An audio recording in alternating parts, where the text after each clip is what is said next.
Hello दोस्तों, welcome to our channel Law Bucket. Law Bucket में आपका स्वागत है। आज हम लोग एमसीक्यूज़ की सीरीज़ को आगे बढ़ाते हुए सेक्शन 27 के एमसीक्यूज़ करने जा रहे हैं। तो पहला क्वेश्चन ये है कि evidence given by witness in a judicial proceeding is relevant in a subsequent proceeding when. Options है। पहला option the witness is dead, दूसरा option the witness can not be found, तीसरा option the witness is incapable of giving evidence, चौथा option all of the above. तो correct answer होगा all of the above. आइए अब हम लोग इसका रीज़न देख लेते हैं। सेक्शन 27 ये परमिशन देता है कि किसी विटनेस की अर्लियर टेस्टिमोनी को बाद में यूज किया जा सके यदि विटनेस डेथ, डिसअपेरेंस, इनकैपेसिटी या किसी पार्टी द्वारा दूर रखे जाने के कारण अवेलेबल ना हो। इससे यह सुनिश्चित होता है कि विटनेस के दोबारा उपस्थित न होने पर भी जस्टिस प्रभावित ना हो। Question number second, evidence given in a prior proceeding is relevant in a later proceeding only if पहला options the proceedings was between the same parties or their representative in interest. Option B, the adverse party in the first proceeding had the right and opportunity to cross examine. Third, the question in issue were substantially the same in both the proceeding. चौथा option all of the above. तो correct answer होगा all of the above. आइए अब हम लोग इसका reason देख लेते हैं। फेयरनेस बनाए रखने के लिए अर्लियर एविडेंस को तभी रीयूज किया जा सकता है जब पार्टी सेम हो, क्रॉस एग्जामिनेशन हो चुका, क्रॉस एग्जामिनेशन का क्रॉस एग्जामिनेशन का जो अवसर है वो प्रदान किया गया हो और जो इश्यूज हैं वो सब्सटेंशियली सेम हो। नहीं तो पास्ट टेस्टिमनी पर रिलाई करना इनजस्टिस क्रिएट कर देता है।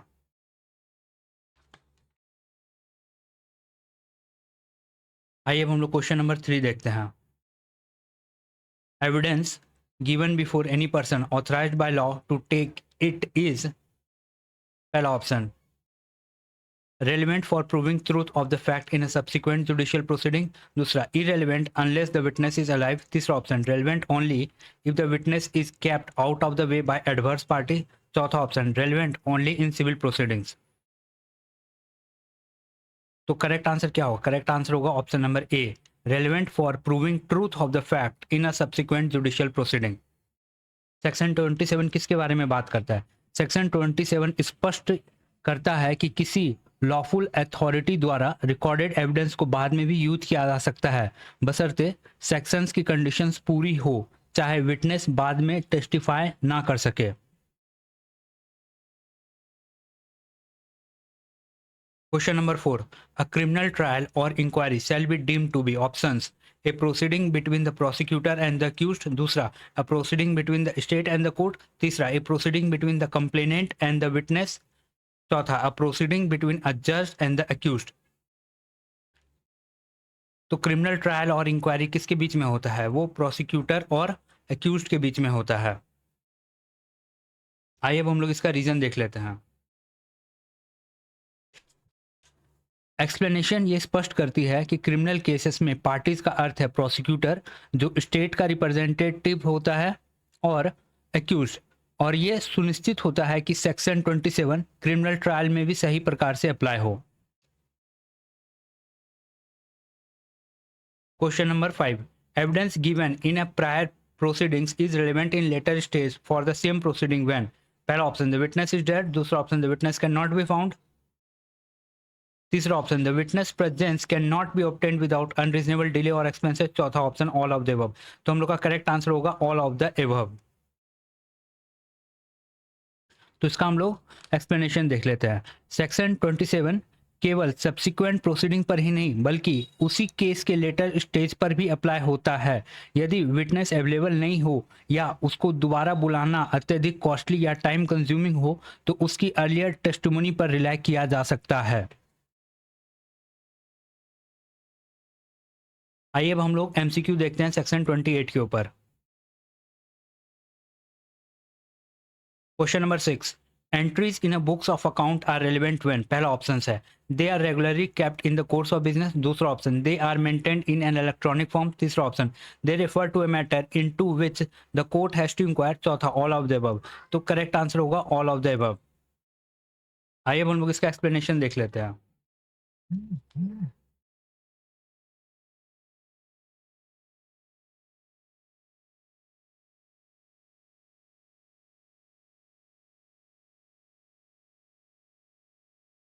सेक्शन 28 कहता है कि बिजनेस रिकॉर्ड्स चाहे वो पेपर फॉर्म में हो या इलेक्ट्रॉनिक फॉर्म में हो रेलेवेंट होते हैं यदि वो नियमित रूप में रखे गए हों और उन मैटर से संबंधित हो जिनकी कोर्ट जांच कर रही हो। Question number 7, entries in a books of account including those maintain in electronic forms are options relevant whenever they refer to a matter into which court has to inquire, B irrelevant unless supported by an oral testimony, C relevant only in criminal proceeding, D relevant only if signed by the parties। तो हम लोग इसका correct answer जानते हैं। Correct answer है a relevant whenever they refer to a matter into which court has to inquire. आइए अब हम लोग इसका रीजन देख लेते हैं। क्वेश्चन नंबर 7 का रीजन एक्सप्लेनेशन ये है कि लॉ ऐसे एंट्रीज को भी एडमिसिबल बनाता है क्योंकि उन्हें बिजनेस ट्रांजैक्शंस के रिलायबल रिकॉर्ड्स माना जाता है।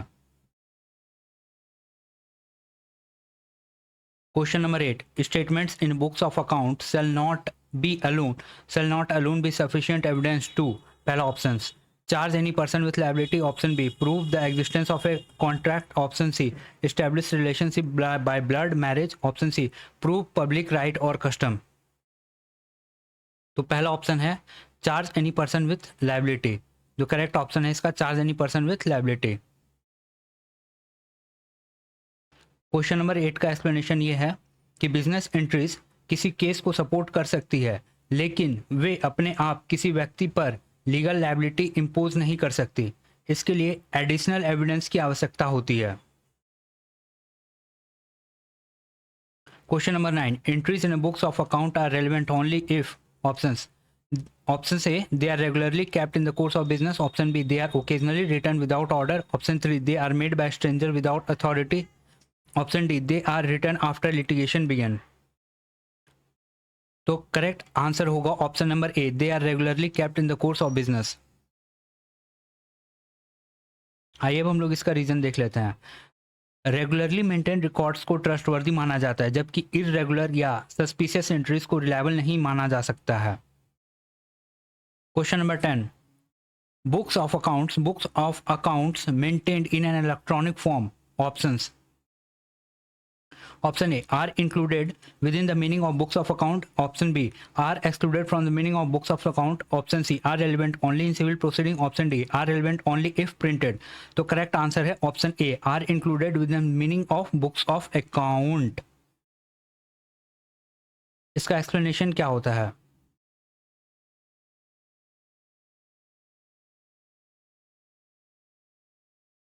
सेक्शन 28 स्पष्ट रूप से इलेक्ट्रॉनिक रिकॉर्ड को भी इंक्लूड करता है जिसे मॉडर्न बिजनेस प्रैक्टिस को रिकॉग्नाइज किया गया है। आइए अब हम लोग इलस्ट्रेशन देखते हैं। A sues B for ₹1000 and shows entries in his account book showing B to be indebted to him to his amount. The entries are relevant but are not sufficient without other evidence to prove the debt. Question number 11. A sues A for ₹1000 and shows entries in his account book showing B to be indebted to him to this amount. What is the legal evidentiary status of these entries? Options. Option A. These entries are irrelevant but are sufficient without other evidence to prove the debt. Option B. Entries are relevant but are not sufficient without other evidence to prove the debt. Option C. The entries are relevant and are sufficient without other evidence to prove the debt. Option D. The entries are irrelevant and are not sufficient without other evidence to prove the debt. तो हम लोग का correct answer होगा option number B the entries are relevant but are not sufficient without other evidence to prove the debt. आइए अब हम लोग इसका रीजन देख लेते हैं।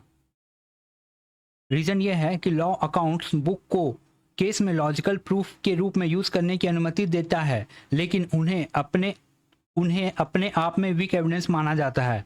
आप केवल इस आधार पर केस नहीं जीत सकते हैं कि आपने अपनी प्राइवेट डायरी या लेजर में लिख दिया है कि कोई व्यक्ति आपका पैसा लिया हुआ है। किसी व्यक्ति को लीगली लायबल ठहराने के लिए एक्स्ट्रा कोरोबोरेटिंग एविडेंस की आवश्यकता होती है, जैसे रिसीट, विटनेस, कॉन्ट्रैक्ट या कोई अन्य independent proof.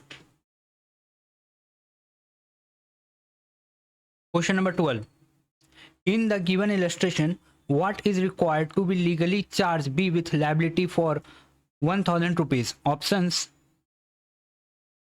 Option A, entries in the books of account alone. Option B, statement shall not alone be sufficient evidence to charge any person with liability. Option C, such statement shall not alone be sufficient evidence to charge any person with liability. Option D, oral evidence to the exclusion of entries in books of account. तो correct answer होगा option number B, statement shall not alone be sufficient evidence to charge any person with liability.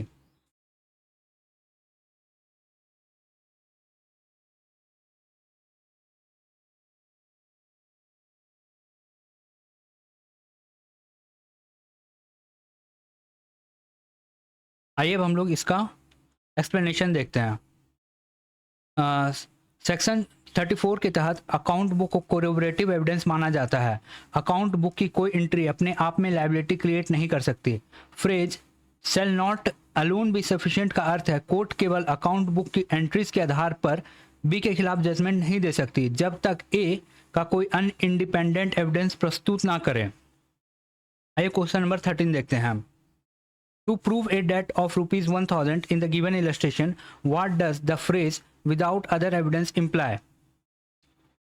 Option A, entries in the books of accounts are final and conclusive proof. Option number B, such statements shall not alone be sufficient evidence to charge any person with liability. Option C, oral or documentary evidence must corroborate the entries. Option D, the court shall presume the debt to be proved without further inquiry. तो हम लोग का correct answer होगा option number B, such statement shall not alone be sufficient evidence to charge any person with liability. आइए अब हम लोग इसका रीजन देख लेते हैं।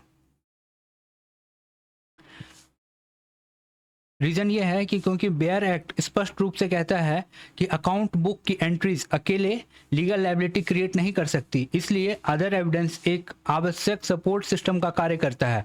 कोर्ट को संतुष्ट करने के लिए ए को अपनी लेजर एंट्रीज के साथ कोई अदर एविडेंस भी देना होगा, जैसे ट्रांजैक्शन के बारे में विटनेस की टेस्टिमोनी, साइन प्रॉमिसरी नोट या गुड्स की डिलीवरी का प्रूफ।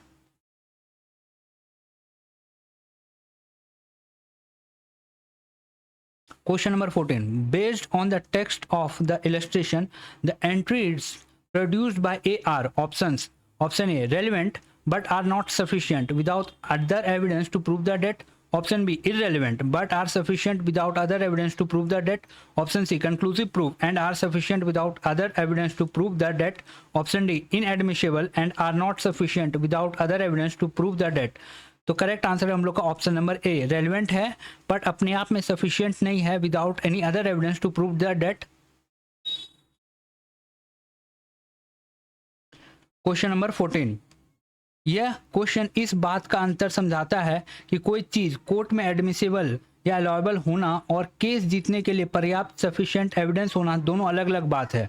अकाउंट बुक की एंट्रीज रिलेवेंट है, अर्थात जज उन्हें देखेगा और उन्हें हेल्पफुल एविडेंस मानेगा, लेकिन वे सफिशिएंट नहीं है, अर्थात वे अपने आप में क्लेम को पूरी तरह प्रूव करने के लिए पर्याप्त वेट नहीं रखती है, इसलिए उन्हें किसी अन्य सपोर्टिंग एविडेंस के साथ प्रूव करना आवश्यक होता है।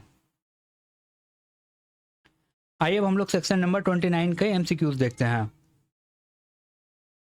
Question number 15, what kind of entries are themselves relevant facts under section 29?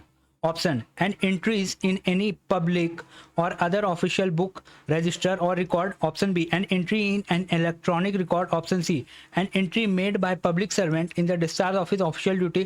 Option D, all of the above. The correct answer होगा all of the above.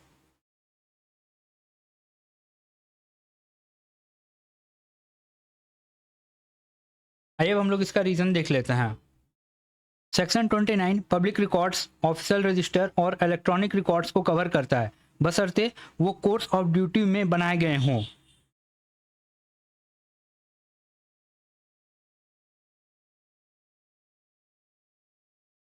Question number 16, when is an entry स्टेटिंग a fact considered a relevant fact? Options. Option A, when it states a fact in issue or relevant fact.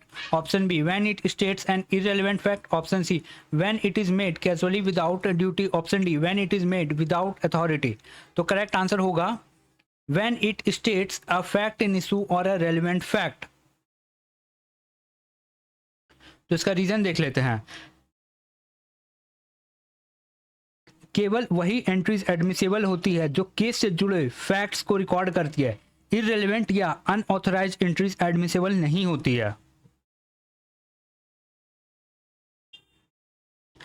आइए अब question number हम लोग 17 की ओर चलते हैं। Whose entries are relevant under section 29? Options, entries made by public servant in the discharge of his official duty. Option B, entries made by a stranger without his authority. Option C, entries made by a person after litigation begins. Option D, entries made by a person without duty. तो हम लोग जान रहे हैं इसका correct answer होगा option number A, entries made by public servant in the discharge of his official duty.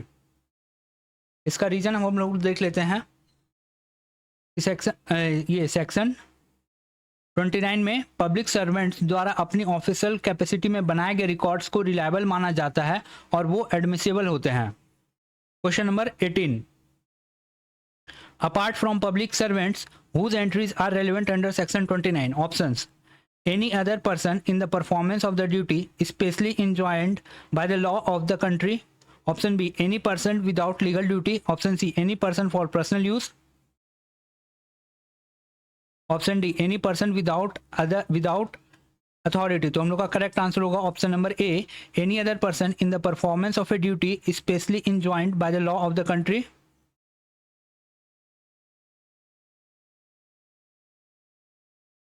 तो आइए अब हम लोग इसका एक्सप्लेनेशन देखते हैं। सेक्शन 29 उन एंट्रीज को भी सेक्शन 29 उन एंट्रीज की रेलिवेंसी को भी रिकॉग्नाइज करता है जो ऐसे पर्सन्स द्वारा बनाई गई हो जो लॉ के तहत ऐसे रिकॉर्ड्स मेंटेन करने के लिए लीगली बाउंड हो। Question number 19, which entries are themselves relevant facts under section 29? Option A, entries in any public or other official book, register, record or electronic record. Option B, entries in a private diary. Option C, entries in a personal notebook. Option D, entries in a casual memorandum. तो हम लोग का correct answer होगा option number A, entries in any public or other official book, register or record or an electronic record. आइए हम लोग इसका reason देख लेते हैं। रीजन क्या है? ऑफिशियल और पब्लिक रिकॉर्ड एविडेंस के रूप में एडमिसिबल होते हैं, जबकि प्राइवेट या कैजुअल राइटिंग जो समानता यह स्टेटस प्राप्त नहीं होता है उनको। अब सेक्शन नंबर 30 की ओर चलते हैं हम लोग। सेक्शन 30 के एमसीक्यूज करेंगे। तो question number 20, which statements are themselves relevant facts under section 30? Option A, statement of facts in issue or relevant facts made in published maps or charts generally offered for public sale. Option B, statements made in private notes or diary. Option C, statement made in personal sketches without authority. Option D, statement made in casual drawings. तो हम लोग का सही answer होगा statements of facts in issue or relevant facts made in published maps or charts generally offered for public sale. तो आइए अब हम लोग इसका एक्सप्लेनेशन देख लेते हैं। सेक्शन 30 उन पब्लिश्ड मैप्स और चार्ट्स को रिकॉग्नाइज करता है जो पब्लिक को सेल के लिए उपलब्ध हो। यदि वो फैक्ट इन इशू या रेलिवेंट फैक्ट को दर्शाते हो तो उन्हें रिलायबल सोर्स ऑफ एविडेंस माना जाता है।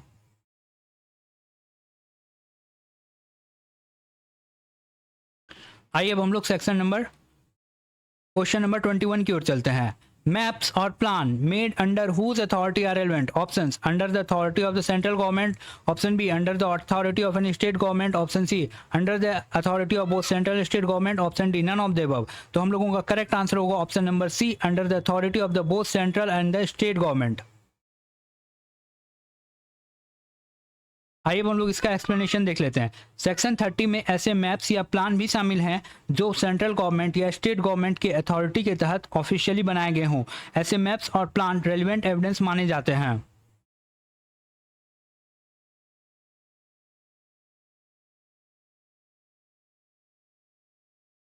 Question number 22, statements in maps, charts or plan are relevant as to options.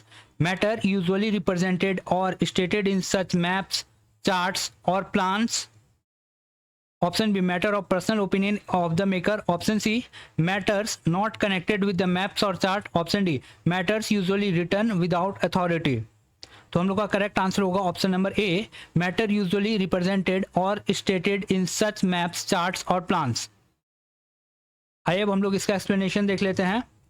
Maps या चार्ट्स में दिखाई गई केवल वही इंफॉर्मेशन एडमिसिबल होती है जो समान और स्टैंडर्ड नेचर की हो, जैसे बाउंड्रीज, रोड्स, रिवर या अन्य सामान्य geographical details.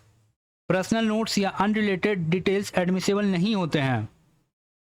Question number 23, which of the following is itself a fact, relevant fact under section 30? Options, statements of facts in issue or relevant facts made in a published maps or charts generally offered for public sale. Option B, statements in private sketches made by an individual. Option C, statement in personal knowledge, personal notebook. Option D, statements in casual drawings without authority. तो correct answer हम लोगों का ये होगा option number A, statements of fact in issue or relevant facts made in published maps or charts generally offered for public sale. आइए अब हम लोग इसका रीजन देख लेते हैं। पब्लिश्ड मैप और चार्ट्स को रिलायबल माना जाता है क्योंकि उनका व्यापक रूप से यूज होता है और वे ऑफिशियल रिकॉग्निशन प्राप्त करते हैं। क्वेश्चन नंबर 24 अब हम लोग चलते हैं। Section 30 makes relevant statements of fact in issue or relevant facts made in options. पहला, published maps or charts generally offered for sale for public sale. Option B, maps or plan made under the authority of the central government. Option C, maps or the plan made under the authority of any state government. Option D, all of the above. तो हम लोग का correct answer होगा all of the above। आइए हम लोग इसका reason देख लेते हैं। सेक्शन 30 दोनों प्रकार के डॉक्यूमेंट्स को कवर करता है, पब्लिश्ड मैप और चार्ट्स तथा गवर्नमेंट अथॉरिटी के तहत बनाए गए मैप्स और प्लान, इसलिए वे सभी रेलिवेंट फैक्ट्स के रूप में एडमिसिबल होते हैं। आइए अब हम लोग सेक्शन 31 की एमसीक्यू के ओर चलते हैं। Question number 25, when the courts has to form an opinion as to the existence of any fact of public nature which statement are relevant? Options हैं हमारे। Options A, statements made in a recital contained in any central act or state act. Option B, statements made in a central government or state government notification appearing in the respective official gazette. Option C, statement made in a printed paper or in electronic or digital form purporting to be such gadget. Option D, all of the above। तो correct answer होगा all of the above। आइए तो हम लोग इसका reason देख लेते हैं। सेक्शन 31 कोर्ट्स को यह अनुमति देता है कि वो ऑफिशियल एक्ट्स, नोटिफिकेशन और गैजेट्स प्रिंटेड या इलेक्ट्रॉनिक फॉर्म पर रिलाई करें ताकि फैक्ट ऑफ पब्लिक नेचर को प्रूव किया जा सके। Question number 26, statements of a fact of a public nature contained in which sources are themselves relevant fact? Options, central act or state act. Option B, central government or state government notification in the official gazette. Option C, printed paper or electronic digital form purporting to be such gazette. Option D, all of the above। तो correct answer होगा all of the above। आइए हम लोग इसका explanation देख लेते हैं। Section 31 acts, notification और गैजेट्स को प्रिंटेड और इलेक्ट्रॉनिक फॉर्म दोनों में कवर करता है, इसलिए उन्हें एडमिसिबल एविडेंस मानते हैं। Question number 27, section 31 applies when the court has to form an opinion as to, पहला option A, the existence of any fact of public nature. Option B, the existence of any private agreement. Option C, the existence of any personal relation. Option D, the existence of any casual fact. तो हम लोग का correct answer होगा option number A, the existence of a fact of a public nature. आइए हम लोग इसका reason देख लेते हैं। यह सेक्शन केवल फैक्ट्स ऑफ पब्लिक नेचर तक सीमित है, जैसे लॉज, नोटिफिकेशन या गवर्नमेंट रिकॉर्ड्स। यह प्राइवेट मैटर्स पर अप्लाई नहीं होता है। आइए हम लोग क्वेश्चन नंबर 28 की ओर चलते हैं। Which form of gazette is recognised under section 31? Options हैं printed paper purporting to be such gazette, option B electronic or digital form purporting to be such gazette, option C both printed and electronic digital form, option D none of the above. तो हम लोग का correct answer होगा both printed and electronic digital form. इसका correct answer option C. आइए अब हम लोग इसका एक्सप्लेनेशन देखते हैं। सेक्शन 31 स्पष्ट रूप से प्रिंटेड और इलेक्ट्रॉनिक गैजेट दोनों को इंक्लूड करता है, जिससे मॉडर्न फॉर्मेट्स भी एडमिसिबल हो जाते हैं। आइए हम लोग क्वेश्चन नंबर 29 की ओर चलते हैं। Statements of facts of public nature made in a recital contained in any central or state acts are options A themselves relevant, option B irrelevant unless proved by oral testimony, option C relevant only in criminal proceeding, option D irrelevant unless signed by both the parties, option। तो correct answer होगा option A themselves relevant fact। तो इसका देखिए explanation देखते हैं। Explanation ये है कि एक्ट्स में दिए गए रिसाइटल्स को रिलायबल और अथॉरिटेटिव माना जाता है, इसलिए वो सीधे रेलिवेंट फैक्ट्स के रूप में एडमिसिबल हो जाते हैं। तो थैंक यू गाइज यहाँ तक बने रहने के लिए। अब जो हम लोगों का सेक्शन 32 के जो MCQs हैं हम लोग नेक्स्ट वीडियो में देखेंगे। तो यहाँ तक बने रहने के लिए आप लोगों का बहुत बहुत धन्यवाद।